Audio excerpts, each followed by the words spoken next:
वृषभ राशी 2025 तुम्हाला कसा राहील? चला तर मग जाणून घेऊया. वृषभ राशीच्या लोकांसाठी 2025 साल कसे जाईल जाणून घेऊया. वृषभ राशीचे 2025 चे वार्षिक राशी भविष्य. वैदिक ज्योतिषानुसार 2025 वर्ष वृषभ राशीच्या लोकांसाठी भाग्यशाली असेल. प्रत्येक कामात यशासोबतच तुम्हाला नशिबाचीही पूर्ण साथ मिळेल. विशेषतः मे महिना या राशीच्या जातकांसाठी चांगले भाग्य घेऊन येत आहे. शनीची साडेसती. वृषभ राशीच्या जातकांसाठी 3 जून 2027 ते 13 जुलै 2034 या कालावधीत शनीची साडेसती असेल आणि या काळात तुम्ही अधिक सावधगिरी बाळगणे आणि शनी मंत्राच्या जपासह शिष्टाचाराचे पालन करणे आवश्यक आहे. सुख आणि समृद्धी. वृषभ राशीच्या जातकांसाठी नवीन कार किंवा मालमत्ता खरेदी करण्यासाठी 2025 चा काळ चांगला नाही. मार्चच्या अखेरीस तुम्हाला या दोन्ही कामांमध्ये अपयश येऊ शकते किंवा तुम्ही असे निर्णय घेऊ शकता ज्याचा तुम्हाला नंतर पश्चाताप होऊ शकतो. अशा परिस्थितीत यावर्षी आपले जुने घर दुरुस्त करून किंवा आपली जुनी कार दुरुस्त करून घ्या. कुटुंब सौख्य. 2025 मध्ये गुरुच्या प्रभावाखाली मेच्या मध्यमापर्यंत कुटुंबात सौहार्द कायम राहील.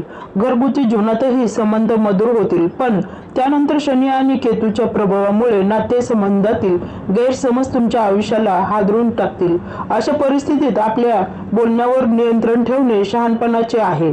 त्याचवेळी प्रेम विवाह करू इच्छिणाऱ्यांसाठी हे वर्ष मे महिन्याच्या शुभ महिन्यानंतर झटपट विवाह आणि विवाहासाठी एक चांगली संधी असेल. 2025 मध्ये तुम्हाला शनीच्या प्रभावाखाली आर्थिक बळ मिळेल आणि मे महिन्यानंतर बुध सुद्धा तुम्हाला मदत करेल.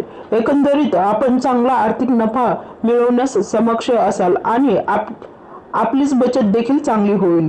नोकरी शोधांसाठी 2025 हे वर्ष चांगले राहील. मार्च महिन्यात शनीच्या कृपेने कमी कष्टात जास्त यश मिळवता येईल. तुम्ही मे महिन्यात नोकरी बदलण्याचा विचार करत असाल तर तुम्हाला चांगल्या ठिकाणी नोकरी मिळू शकते.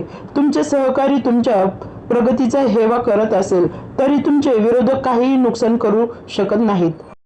2025 मध्ये वृषभ राशीचे वैवाहिक जीवन आणि नातेसंबंध कसे असेल? शुक्र आणि शनी आणि मंगळ यांच्या संयोगामुळे किंचित संमिश्र परिणाम मिळतील. वर्षाच्या पहिल्या 4 महिन्यात तुम्हाला थोडी काळजी घ्यावी लागेल. तुम्हाला अवैध संबंध टाळावे लागतील. यासोबतच नात्यात गोडवा आणावा लागेल, कारण तुमच्या जोडीदाराशी मतभेद होऊ शकतात. हा उत्तम उपाय 2025 मध्ये करा. वर्षभर हनुमान चालीसाचे पठण करावे. तसेच केतू तुमच्या राशीतून 4थ्या भावात असेल म्हणून गणेशाची आराधना करा. तसेच श्री गणेशाला सिंदूर अर्पण करा. या वर्षभरात काही धावपळ होईल. तसेच या वर्षी कामाच्या ठिकाणी वाद टाळावेत. तर फ्रेंड्स, ही होती वृषभ राशीची 2025 ची माहिती. कशी वाटली? आवडली असेल तर नक्कीच लाईक करा आणि असेच आपले व्हिडिओ बघण्यासाठी आपल्या चॅनलला सबस्क्राईब करा. तर आपण पुन्हा भेटूया पुढच्या व्हिडिओमध्ये पुढचा व्हिडिओ घेऊन. तोपर्यंत धन्यवाद.